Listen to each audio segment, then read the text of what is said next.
Okay, welcome back. Thank you. It's Wednesday, 11 January in the year of our Lord 2023. I want to thank everybody for sticking around. We promise you an action-packed hour.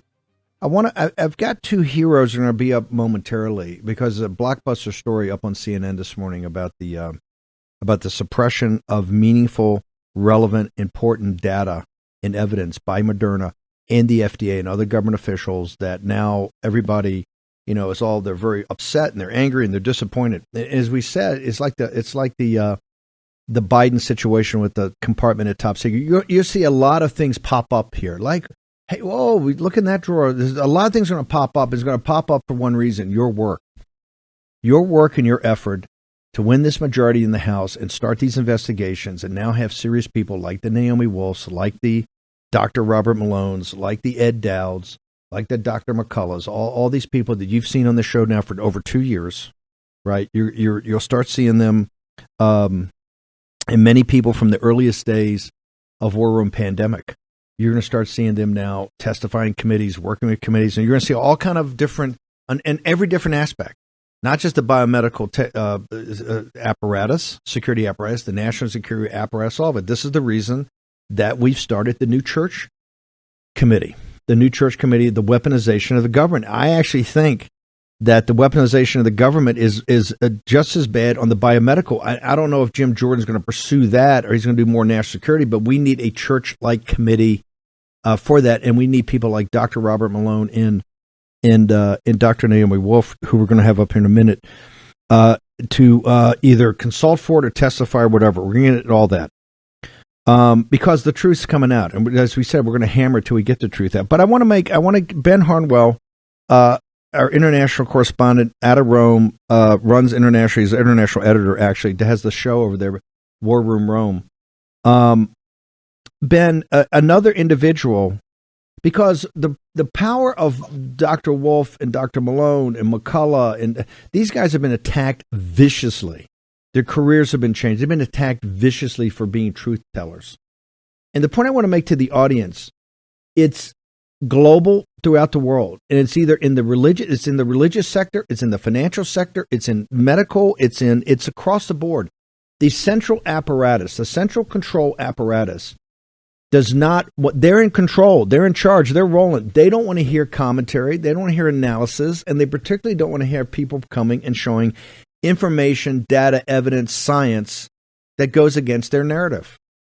And I want to go to The Spectator in London, one of the most revered magazines in the world. I've subscribed to that for I guess decades now. Has this, and I read the print edition, which I love. It's got a blockbuster story. Cardinal Pell has just died. Explain to our audience, particularly the non-Catholics, who Cardinal Pell is, why he's such an important figure for guys like you and me, about his death, about his time in solitary confinement, trying to be the person that exposed the financial corruption in the Vatican. And then what is this blockbuster story in The Spectator talk about his death? Well, to do the background for our non-Catholic brethren who follow the show, Cardinal Pell is probably most going to be known as the head of the Secretariat for the Economy in the Vatican, which is one of the highest dicasteries in the church. He was appointed by Pope Francis to root out the corruption and the dodgy finances for which the Vatican is sadly internationally notorious. And as he was making progress on that, and making real headway, mysteriously, Steve, and there are no conspiracies, right? There are no coincidences. I should say, it's not a conspiracy theory, but halfway through the campaign of rooting out the corruption, mysteriously two guys, one of whom I think died many years ago, came out with some sexual abuse allegations against Cardinal Pell on the day I think he was consecrated as a bishop. This was a day when he was in full visibility with absolutely everybody, as all the people who were with him on that day testify that it literally wouldn't have been physically possible for him to have done what they said that he did. Well, anyway, that took him out of action. He resigned from his position in the Vatican. He returned back to his native Australia to fight for his innocence. Eventually, it was overturned in the Australian Supreme Court unanimously. But before that, Cardinal Pell spent 13 months in solitary confinement.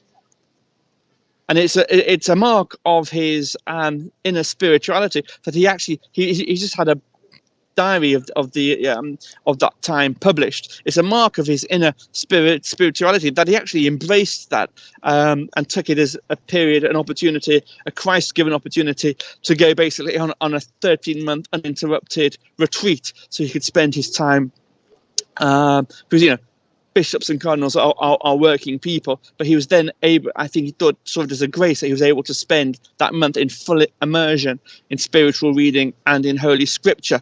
Now, so he died yesterday. And I might just throw out something here. It is absolutely scandalous that the Catholic Church now has an institutional position when it comes to child sex abuse of effectively a default presumption of guilt. It's a very dangerous situation as well, especially when we're moving into times which, to pick up on the theme that we were talking about in this morning's show, which is the growing dominion of the Antichrist. Good priests, good bishops, good cardinals are going to be taken down on the basis of just totally fictitious accusations of a sexual abuse nature, and they are abandoned by the institutional church for one reason or another. Incidentally, those who are actually guilty of this get the full covering of protection. Cardinal Pell, you asked me why you and I like Cardinal Pell. Hold on. Let me be blunt on that. That is also not a coincidence, right? The most guilty, heinous perpetrators of this get the full coverage of being sent. Think of McCarrick, who cut the deal. The secret deal with the Chinese Communist Party was really made by the architect, the American Pope McCarrick, who's now been bounced out. One of the worst humans on earth. He got full protection for 30 or 40 years. A guy like Pell, he was exonerated by Australian court. I even think the guy recanted, or part of it was recanted, but he was totally exonerated.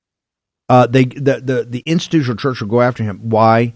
He's one of the good guys. The good guys get the full money, and the most evil get the full protection. That is not a random occurrence. That is something. But I'm pressed for time here. Let's get into what did the Spectator say Pell was actually working on at the time of his death? And I want to we're not conspiracy theorists, sir. Let me just reel back, if I may, for 30 seconds before going forward. When I said earlier that there were no coincidences, it has since emerged that because of the largest corruption trial in the Vatican's history, which is currently undergoing, the largest criminal trial in the Vatican's history, which is currently undergoing, it has since emerged that a number of payments were made by the Secretariat of State to unspecified individuals in Australia. And Cardinal Pell was absolutely of the opinion that those were payments made by the Secretary of State to the people who then raised those accusations against Cardinal Pell, which took him out of action. And that's the circularity of this situation. Sadly, we might not get to the bottom of that ever, because the Vatican hasn't been forthcoming on the details of who those large substantial payments were being made to in Australia. So here's the story that credit to the Spectator here. They'd lined up this article to be written by Cardinal Pell, obviously without any idea that he was going to die. He died. He had a hip operation yesterday. It went well, and then he just died. I hesitate to use the word suddenly, but he had a cardiac arrest in the evening after regaining consciousness after talking to his nurses. And that just took him away, sadly, late last night. The Spectator, however, had this article to be published, and they published it today, in which, and my only introduction to this before going through some of the key takeaway lines on this, is that yesterday on this show I happened to mention that the people who'd worked longest with Pope Francis seemed to nurture a personal animosity, a stronger personal animosity towards him the longer they'd been working with him. Some of these takeaway lines here corroborate that. Obviously, we're talking about cardinals here, so what they're going to say is going to be moderated to some extent. But the fact that Cardinal Pell put this down in writing is illustrative of the relationship that a number of cardinals have with the Pope, how much that relationship has deteriorated. Obviously, as I say, the cardinal didn't know he was going to die when he wrote this either. Here's my first line then. So he mentioned, so right now in the church, there's this synod on synodality, which is basically church speak of how the church arrives at making decisions. It's not so important to go into the inside baseball on that, apart from the fact that when the Vatican published the documents to accompany this synod, and this is what I'm going to be basing these excerpts from, Cardinal Pell said that the church had neglected, indeed downgraded the transcendent, covered up the centrality of Christ with appeals to the Holy Spirit, and encouraged resentment, especially among participants. And that is a very illustrative, I think, indication that what's going on here, this fostering of resentment, has nothing to do with the Holy Spirit, obviously. Here's some of the takeaways. Cardinal Pell said that the Catholic Church must free itself from this toxic nightmare.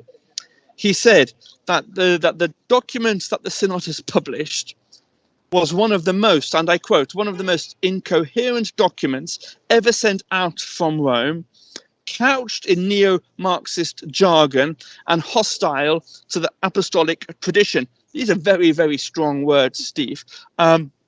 And he also noted the irony that this document, which was called Enlarge the Space of Your Tent, was seeking to do that in a way that wasn't even specifically ecumenical in the strict sense of the word, which is bringing together Christians or baptized believing Christians. But it was an embrace of everybody, of any religion and of none, enough that they were of goodwill. This is the syncretism that I was referring to earlier. In your introduction, Steve, you did ask me explicitly what it is about Cardinal Pell that you and I would like, even though Cardinal Pell was really a conservative rather than a traditionalist. It's the fact that he had the stones, he had a pair of stones, and was willing to stand up to Pope Francis.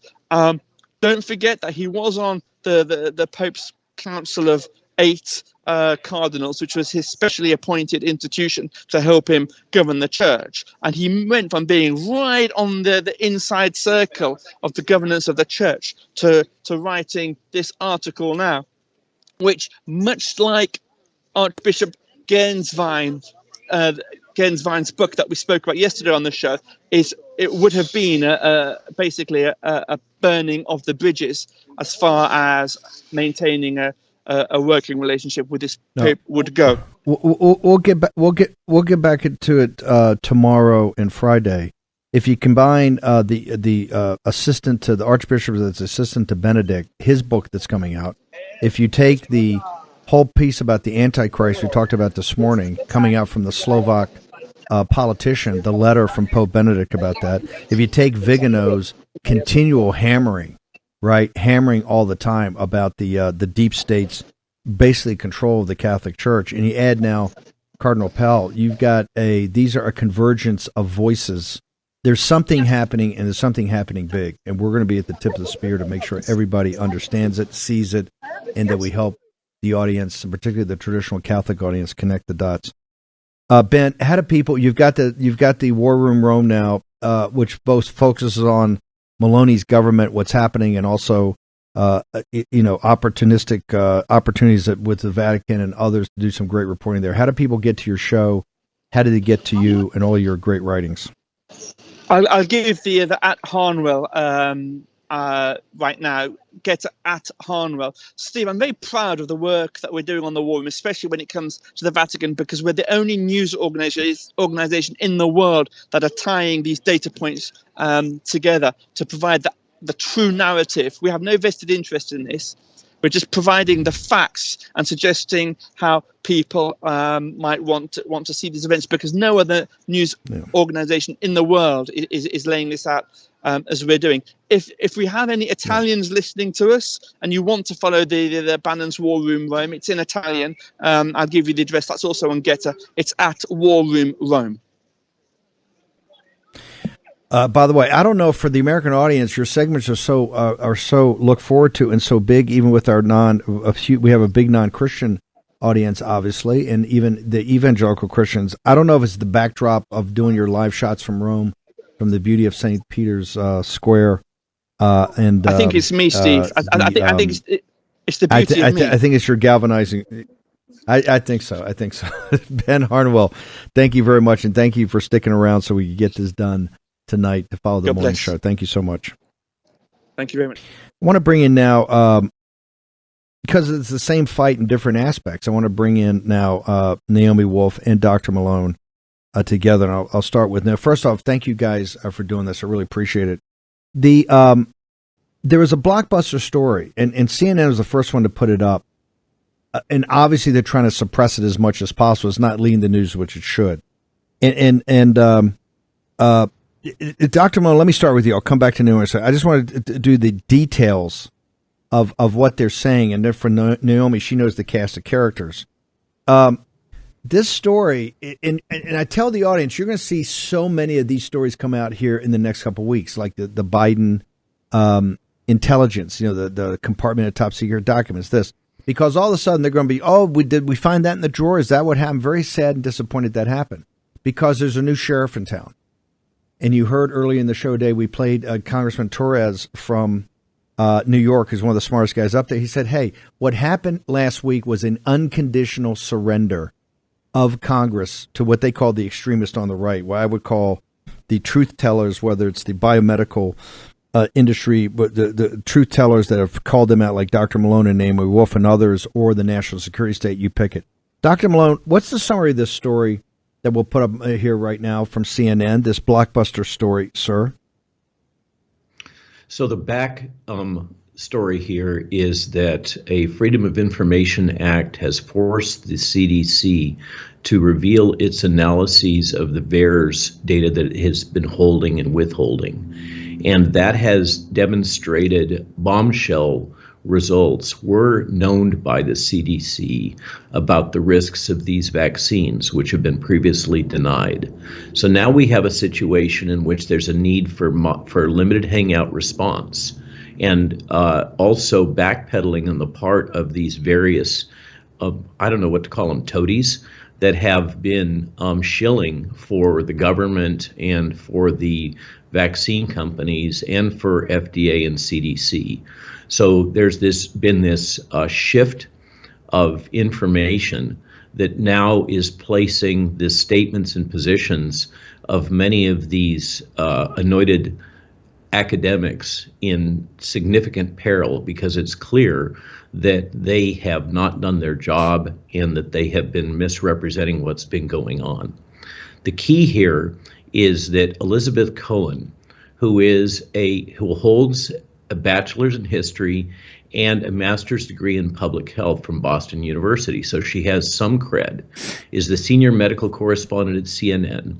She's now coming out together with a junior aide, essentially a news assistant, to disclose key information having to do with the decision making about the boosters.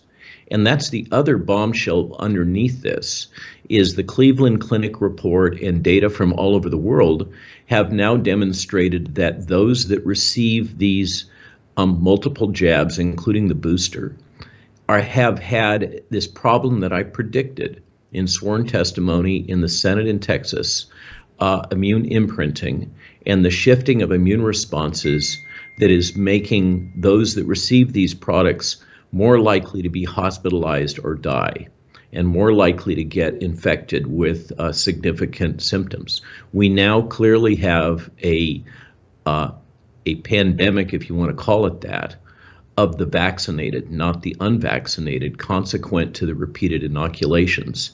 And this is starting to come to terms with that. It's only barely starting. And it's fascinating to look under the covers at what they're talking about. One of the key strategies that has been used all the way through this to provide cover for rapidly advancing these products is to assert that immunogenicity equals protection, but it absolutely does not. the titers of antibodies or cytotoxic T lymphocytes have never been validated as what's called technically a correlative protection. In other words, technically you can't use those data to make any predictions about effectiveness. And so they've waved their hands around this, and they continue to talk about immunogenicity, but it has no relevance to protection.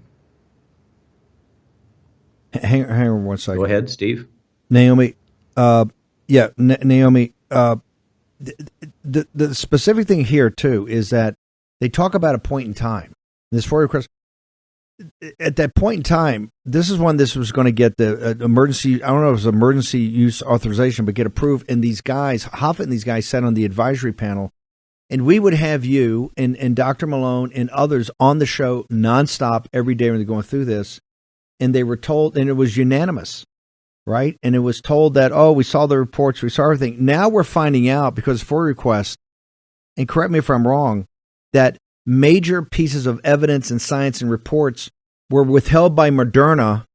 At least they're being blamed for it, and that the bureaucrats, the FDA or CDC or whatever, the people that were driving this, supposedly never gave it to the panel. And now the panel, Hoffett, and I want you to introduce him, Hoffett, who's one of the biggest cretins. He's the one that's most angry and most disappointed. So can you walk us through this, the architecture of the story?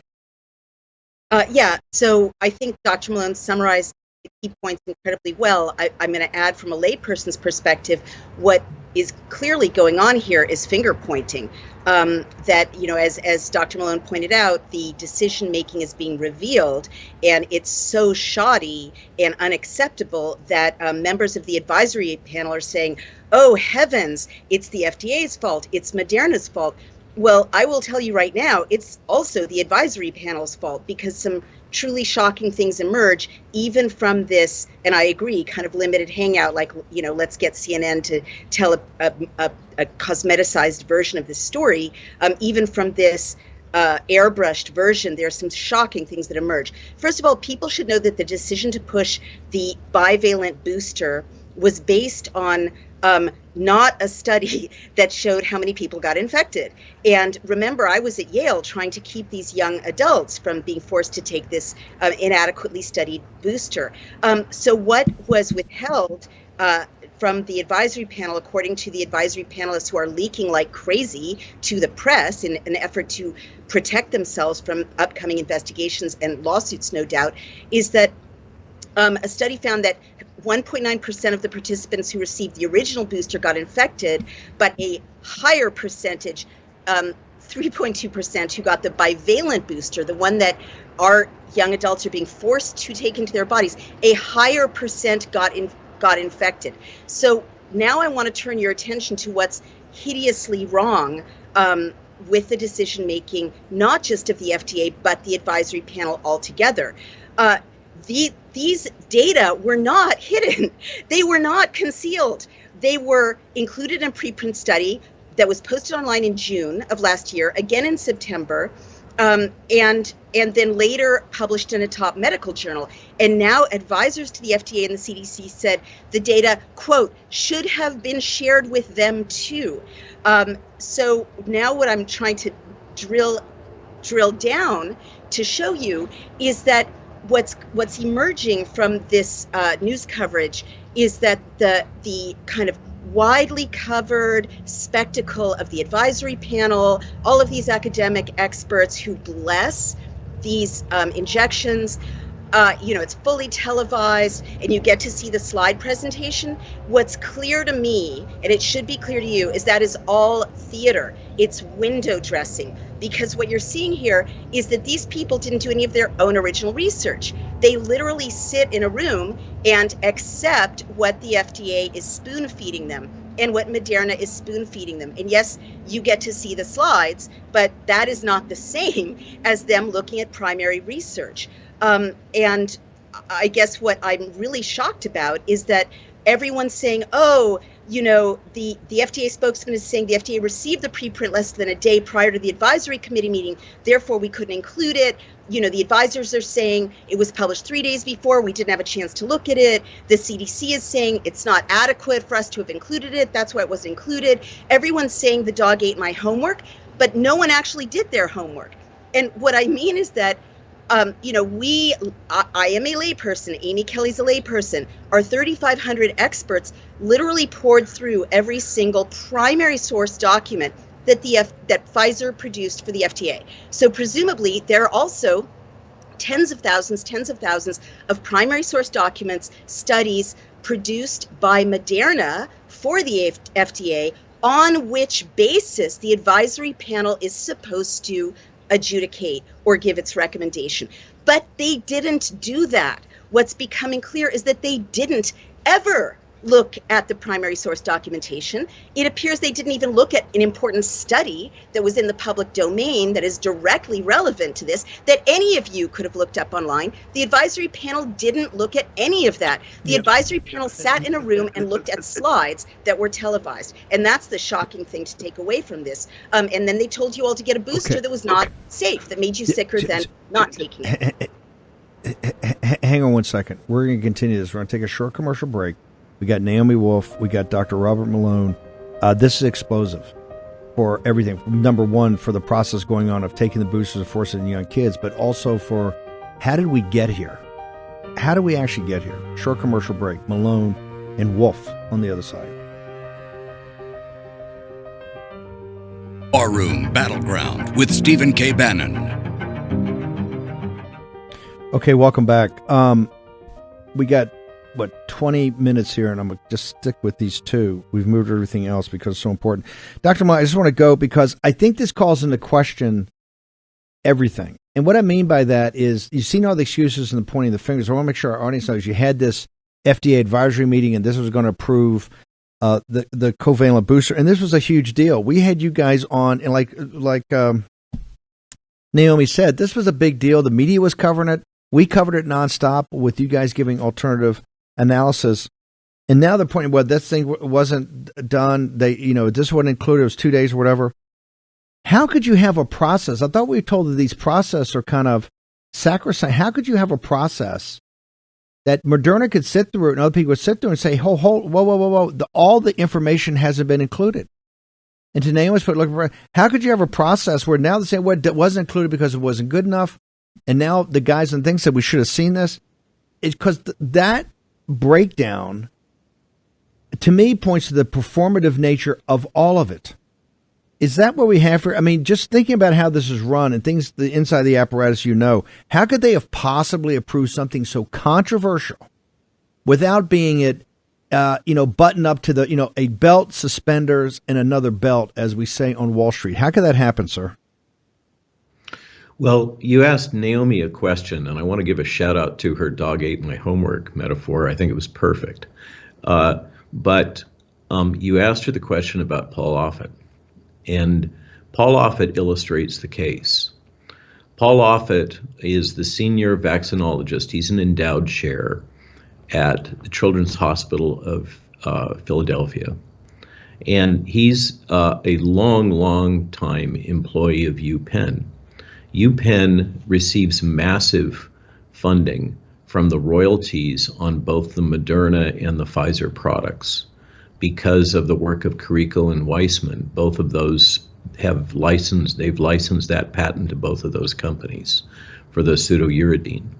So UPenn has a massive financial interest in advancing the vaccines and getting them to be sold all over the world. And just to put a pin in it, it's also UPenn that's closely tied to Biden and his little operation there where apparently they discovered these classified documents. UPenn has a long history of being deeply embedded in all of this and receiving, by the way, massive influx of capital for these activities from the CCP. So Offit sits in a structure that has huge financial incentives to support vaccines in general, and in particular to support these vaccines.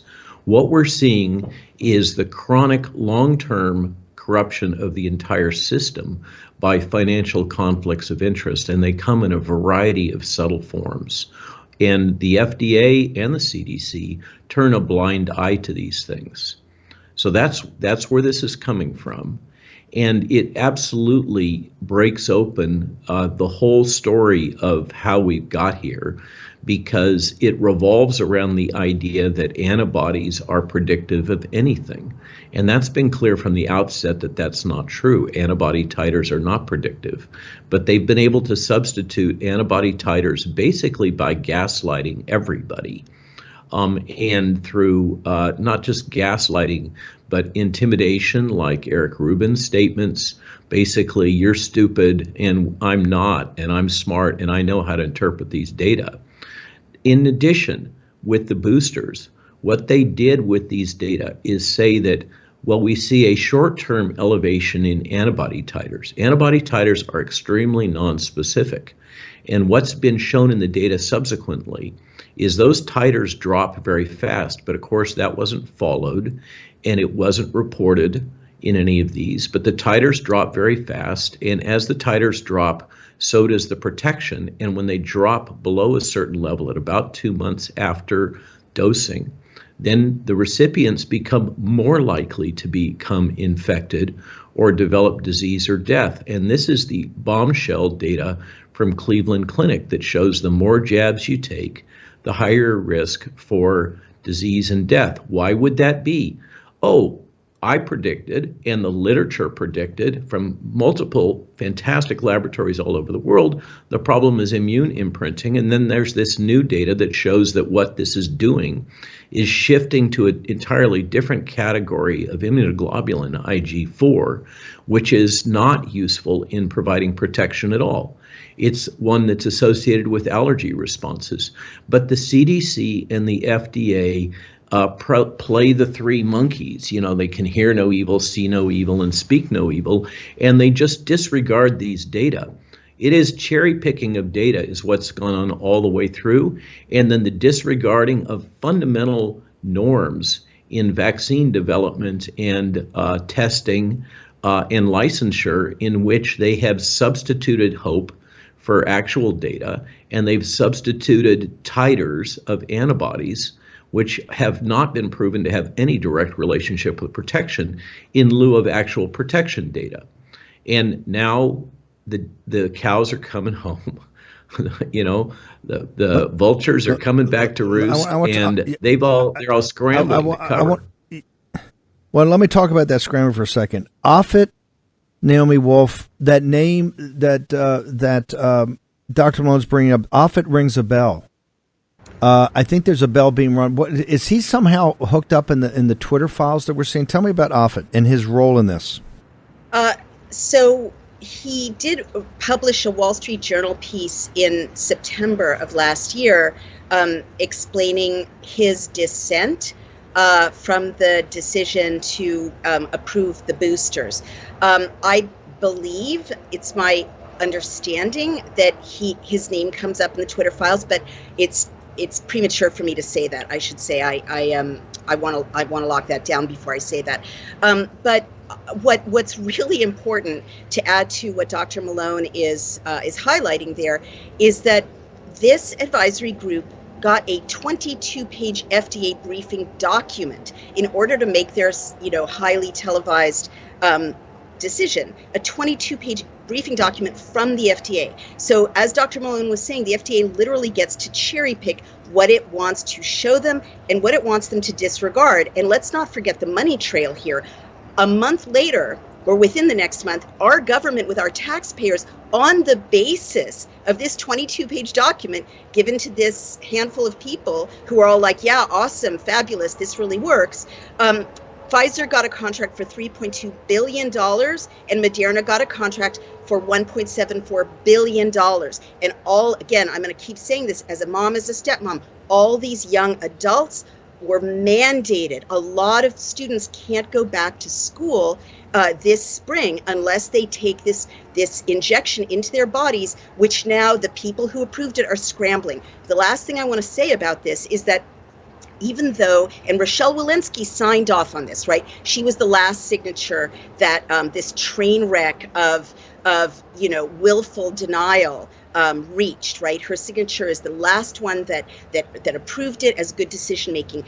that, even CNN is trying to say these data, the infection data that wasn't included in the Moderna and FDA presentations. Well, who published it? You read all the way down to the end, and you see that the New England Journal of Medicine had published it. The New England Journal of Medicine had published the data showing that you are more likely to get sick when you take a bivalent booster than if you don't take a bivalent booster. And, literally the whole FDA, Rochelle Walensky, CDC, these advisors, these highly distinguished advisors who sit around, with the cameras rolling and pontificate, they are literally going like this so that no one will stumble on the New England Journal of Medicine article that is right in their phones if they decide to Google search, bivalent boosters. It's shocking. And that's over $5 billion of your tax money gone on the basis of this. The $5 billion, but it's the youth, it's the decision that came out here. I mean, you were at Yale, and it was like you were some sort of revolutionary felon up there when you're trying to defend these kids. Dr. Malone, the New England Journal of Medicine is not the gateway pundit, right? It's one of the most revered peer-reviewed journals. So yeah, to actually, Naomi's Steve, point, how does this happen? And is it show that the whole thing's just been a sham? Yes, sir. So the New England Journal of Medicine is not what it was. Once upon a time, the Lancet was a quality journal. We're in a situation in which the New England Journal of Medicine has been compromised. That has become clear all the way through this outbreak. It's no longer a reliable source of information. It's become another propaganda outlet. So just like, one could argue that once upon a time, there were interesting articles from the left in the Atlantic Monthly, but it's now just become a shill. The same is true, I'm sorry to say, for the New England Journal of Medicine, which has tight ties to UPenn in addition to Harvard.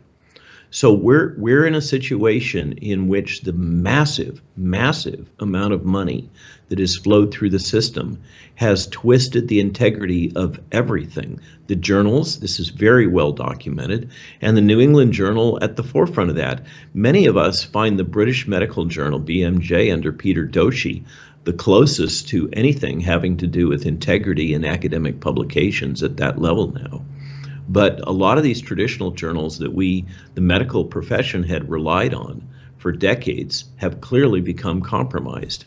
I love, again, Naomi's, I just want to shout out this willful disregard.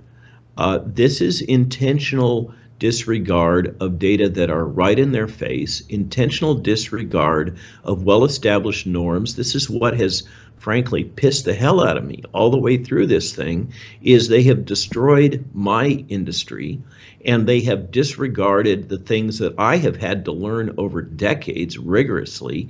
And if I had done these things previously in managing another clinical trial, I would have expected to get run out on a rail, to be blocked from ever being able to participate in clinical research in the future. What has happened here is a massive conspiratorial travesty to push these products. And again, I shout out to Brownstone and their citizen journalists. We still haven't got to the root cause of how we got here and which agencies propagated this, and the interface between the U.S. intelligence community and the CCP and the U.S. military's role in this. There is a ton more to come out.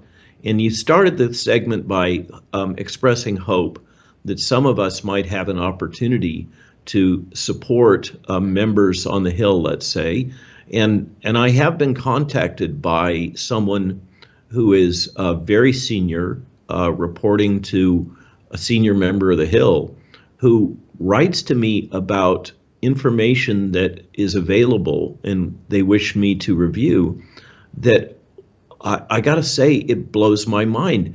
It sounds from what is being written to me like this goes far, far deeper than any of us conspiracy theorists, spreaders of mis and disinformation would have ever imagined. But the fundamentals here are clear in this article. We have a completely compromised regulatory process for vaccines, staffed by people who are selected because they support the industry, compromised by this massive amount of cash, this guaranteed annual cash cow purchase that occurs through the Vaccines for Children initiative.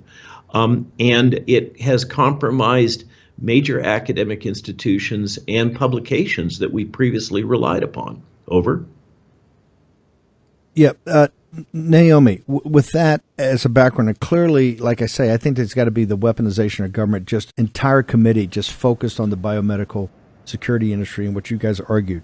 But from a practical point of view, since you guys are two of the ones at the absolute tip of the spear on this, how do we make sure that this narrative, that this is now built as the dominant counter narrative, given that they lied and they've been lying to people now for years on this? How do we take this piece of information, which to me shows the whole thing's a sham? How does a Naomi Wolf build upon that, and what support do you need from the audience to make sure that we've taken this to the next level? I mean, I really resonate with Dr. Malone's, grief and kind of elegiac description of the devastation of a profession that he trained rigorously for decades. I feel that way as a journalist. And I know many of the doctors and scientists who are in the War Room Daily Cloud Pfizer Documents Research Volunteer Group also feel a sense of tremendous grief that are these institutions that are so precious and so much a part of a successful civilization have been destroyed in 2.5 years. The only solution is to rebuild, to rebuild America and to rebuild new institutions, parallel institutions. So that's, and especially I would say as a journalist, to rebuild parallel news outlets, NewsGuard, the fake shill, misinformation detection system, highly funded by the establishment that's pushing this narrative, is going after us. So you can support us at Daily Cloud to keep doing this important journalism. Help us support Amy Kelly and our 3,500 incredible experts who are bringing out the truth that the FDA didn't want you to see. You can certainly support all of these heroes for whom you've shown a light on War Room. But I mean, literally, we have to be more systemic than that. I mean, at Liberty House, we are convening people again, February 17th to 20th, to, start rebuilding media, start rebuilding PR outlets, start rebuilding. And I know the scientists like Dr. McCullough, I believe Dr. Malone as well, are doing important things to rebuild clean science and clean medicine and sort of clean research. But I would want to know more from him about that. I know that Dr. McCullough has launched a company called the Wellness Company, and all of these alternatives have to be more than just supported. They we all have to kind of think this is ground zero. This is 1776. We have to create a new birth of freedom. Start America anew from this date, and rebuild all of our institutions in alignment with truth and our higher purpose.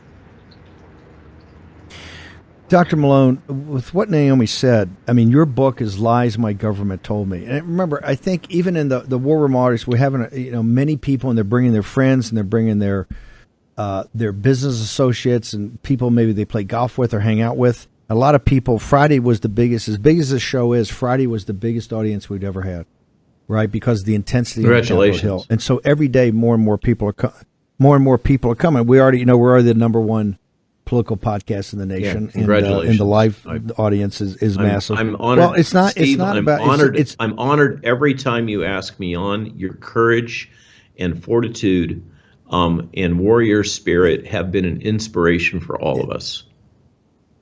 But no, it's you guys that do it. I got the easiest job in the world. I know intelligent people that are truth tellers that have. And, I know. And here's the thing. Here's the beauty of it.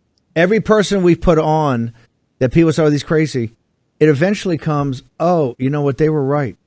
But here, to name his point, it was the lies the government told me. For people just coming onto the show now and going, "Wow, how are they supposed to comprehend?" These are the greatest institution. I'm very proud, and I know Naomi loves Yale. That's where she's gone back and fought for the students. I'm very proud of the fact that they went to excellent places like Georgetown and like Harvard. are those. I don't think those are the places that they were when I was there.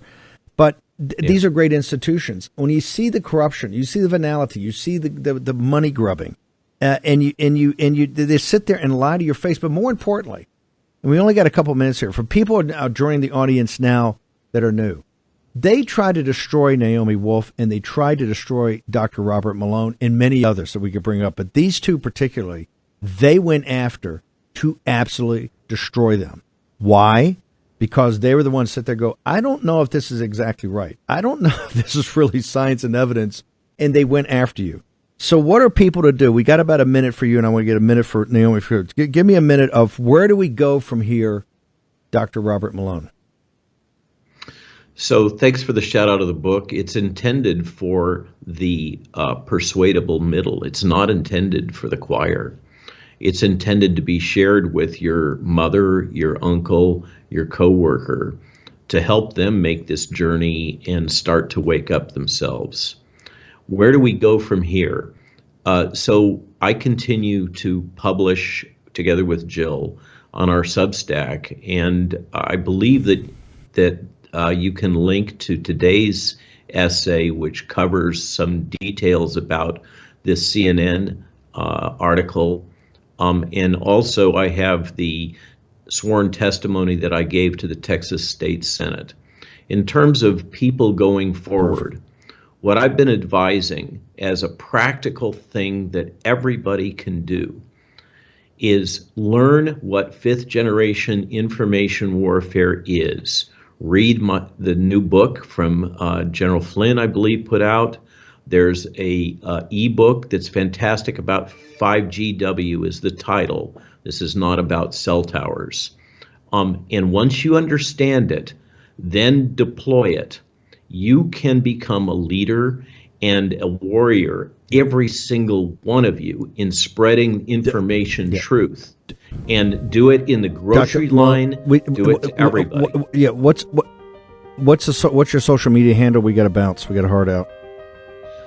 At RW Malone MD, and that's in all channels, and it's rwmalonemd.substack.com. Thanks, Steve. Naomi, how do people get to your site?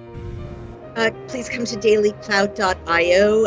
Please look at the Pfizer documents on dailycloud.io. Support us, and also I'm on Substack at Naomi R. Wolf, and get her at Naomi R. Wolf, and the book is The Bodies of Others, and it's out in a 2-volume set with Mr. Kennedy's book. We will see you.